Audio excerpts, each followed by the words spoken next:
Hi friends, எப்படி இருக்கீங்க? Okay. சரி, ரொம்ப லேட் ஆகிட்டு, மணி 1:40 night. Okay, as usual, no change டே. ஸோ ஒன்றுமே சேஞ்ச் பண்ணல. ஓரளவு மார்க்கெட்டை நல்லபடியாகவே வாலட்டைலாக போச்சு. என்ன வாலட்டிலிட்டி சாய்! மார்க்கெட் உண்மையிலே இன்ட்ராடே பண்ணுறவங்களாம் என்ன நினைப்பான்? மேலே போகுமா, கீழே போகுமா, கீழே போகுமா, மேலே போகுமா அப்படின்னு என்னதான் ஒரு முடிவும் எடுக்க முடியாது இல்லையா? ஸோ அவ்வளோ வாலட்டிலிட்டி, அவ்வளோ இது ஒன்றும் சொல்கிறதுக்கு இல்லை. நீங்கள் பாருங்க, 1 ஹவர் சார்ட் வரட்டோம்னா எங்கெல்லாம் சுற்றி எப்படி சுற்றி ஒன்றும் சொல்கிறதுக்கு இல்லை. சரி, ஓகே, கொஞ்சம் பார்த்து ட்ரேட் பண்ணுங்கள் ஃப்ரெண்ட்ஸ். நான் அதனால தான் நான் எப்போவுமே சஜஸ்ட் பண்ணுவேன், ஆப்ஷன்ஸ் பண்ணுறது ஷார்ட் டேர்முக்கு பண்ணாதீங்க, கொஞ்சம் லாங் டேர்ம் ஸ்ட்ராட்டஜி வச்சு பண்ணுங்கள். ஏன்னா நீங்கள் ஷார்ட் டேர்மில் பண்ணுறது எப்போவுமே 0 to 0 தான். ஒரு ஸ்டாடிலோ ஒரு ஸ்டாங்கிலோ எது எடுத்தாலுமே கொஞ்சம் லாங் டேர்முக்கு எடுத்தீங்கன்னா அட்லீஸ்ட் ப்ரீமியம் எடுத்தால் போதும். இந்த இப்போ பாருங்கள், நான் 13ஆம் தேதி எடுத்தது, மார்க்கெட்டு எவ்வளவு ஏறி இறங்குச்சு. நான் எந்த சேஞ்சும் பண்ணல. அது பாட்டைக்கு கிணத்துல போட்ட கல் மாதிரி கிடக்கு. பட் 2400 ப்ராஃபிட் இருக்குது. ஸோ இதை புக் பண்ணணும். புக் பண்ணுறது என்ன, ஒரு 10,000 ப்ராஃபிட்டு வந்த உடனே புக் பண்ணணும்னு வச்சுருக்கேன். ஸோ பார்த்துக்கோங்க. அதான் அகெயின் நோ சேஞ்சிங் டே தான். எனக்கு என்ன சொல்லலான்னு தெரில. 2400 ப்ராஃபிட்டில் இருக்குது. ஆனால் இந்த ப்ராஃபிட் இன்றைக்கி 4000 முடிய போச்சு. ஏறி வாலட்டைல் இறங்க சொல்ல. ஸோ இப்போ அமெரிக்க மார்க்கெட் கொஞ்சம் கம்மி டவுனாக இருக்குது. SGX நிஃப்டி ஒரு 30 பாயிண்ட்டு ப்ளஸில் இருக்குது. ஸோ ஃப்ளாட்டு தான். பார்க்கலாம்.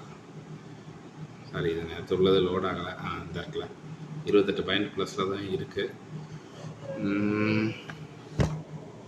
ஓகே, வேறு என்ன? நாளைக்கு எக்ஸ்பைரி டே, ஐ மீன் வியாழக்கிழமை பார்த்துக்கோங்க. பிறகு சனிக்கிழமை தான் ரம்ஜான், அதனால் ஒன்றும் பிரச்சனை இல்லை. ஸோ வெள்ளிக்கிழமை மார்க்கெட் உண்டு, அதில் எந்த சேஞ்சஸும் இல்லை. ஓகே, வேறு எதுவும் பெருசாக இல்லை ஃப்ரெண்ட்ஸ். எந்த சேஞ்சும் பண்ணல, எதுவும் பண்ணலை. ஸோ இருக்குது. கவர்டு கால் எடுக்கலான்னு பார்க்குறேன். மார்க்கெட் இன்கேஸ் மார்க்கெட் 17,000 போச்சுன்னா கண்டிப்பாக நான் கவர்டு கால் எடுப்பேன். ஒரு நிஃப்டி ஃபியூச்சரை பை பண்ணுவேன், மேலே ஒரு கால் ஆப்ஷனை செல் பண்ணி வச்சுருவேன். கொஞ்சம் மார்ஜின் சேர்த்து அதை பண்ணலாம் அப்படின்னு ஒரு ஐடியா இருக்குது. ஸோ அப்படி பண்ணோம்னா, ஏற்கனவே நான் ரொம்ப வருஷத்துக்கு முன்னாடியே இந்த கவர்டு கால் அட்ஜஸ்ட்மெண்ட்ஸ் அப்படின்னு வீடியோ போட்டிருப்பேன். நிறைய வீடியோ ஸ்க்ரோல் பண்ணி பாருங்கள். அதிக வியூஸ் போனது அந்த வீடியோ தான். அது கொஞ்சம் பார்த்தீங்கன்னா புரியும். இப்போ நான் அதை எடுக்கணும்னு பார்க்குறேன். எனக்கு தெரிஞ்சு 16,800 நான் கவர்டு கால் எடுத்துருந்தோம்னா எவ்வளோ ப்ராஃபிட்டு, கிட்டத்தட்ட 1000 பாயிண்ட் ஏறி இறங்கிட்டு. சரி, ஓகே. ஸோ மேக்ஸிமம் என்னோட பர்சனல் சஜஷன், தயவு செய்து லாங் டேர்மில் போங்க. ஷார்ட் டேர்ம்லாம் வந்து கடைசி 3 நாள்லாம் என் ஃப்ரெண்டுக்கு ரொம்ப அடி விழுந்துட்டு, அநியாயத்துக்கு அடி.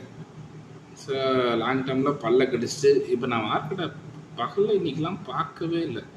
பார்க்காதனால தான் அது வாட்டிக்கு இருக்குது. பார்த்துருந்தோம்னா அட்ஜஸ்ட் பண்ணியிருப்பேன். ஸோ நான் அட்ஜஸ்ட்மெண்ட்டு உங்களுக்கு எதாவது காமிக்கலான்னு பார்க்குறேன், எதுவுமே அட்ஜஸ்ட்மெண்ட் வரல. ஸோ 17,500 கீழே போச்சுன்னா ஃபஸ்ட் அட்ஜஸ்ட்மெண்ட் பண்ணுவேன்.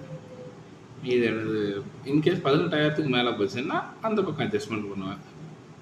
ஏன்னா என்னோடய பிரேக் ஈவன் பாருங்கள், பிரேக் ஈவன் வந்து 17,800 19,000 அப்ராக்சிமேட்லி இல்லையா? ஸோ 19,000 தான் இருக்குது. அதனால் இப்போ நான் கீழே தான் அட்ஜஸ்ட் பண்ணேன். இன்கேஸ் 17,500 கீழே இறங்குதுன்னா இந்த பாட்டம் பிரேக் ஈவன் நான் நெருங்குது இல்லையா? ஸோ இதை வந்து நான் கொஞ்சம் இந்த கிராஃபை இங்கே கொஞ்சம் இப்படி சுருக்கணும், இல்லைன்னா இப்படி சுருக்கணும். ஓகே உங்களுக்கு. ஸோ இதுதான் ஸ்ட்ராட்டஜி, பார்த்துக்கிடலாம். இன்றைக்கி நோ சேஞ்ச் டே. ஸோ நாளைக்கு எதாவது எக்ஸ்பைரியில் சேஞ்ச் பண்ணுற மாதிரி இருக்குமான்னு பார்க்குறேன். Okay, thank you. என்னை ஏதாவது என்ன கமெண்ட் பண்ணுங்கள், பாருங்கள். ஓகே.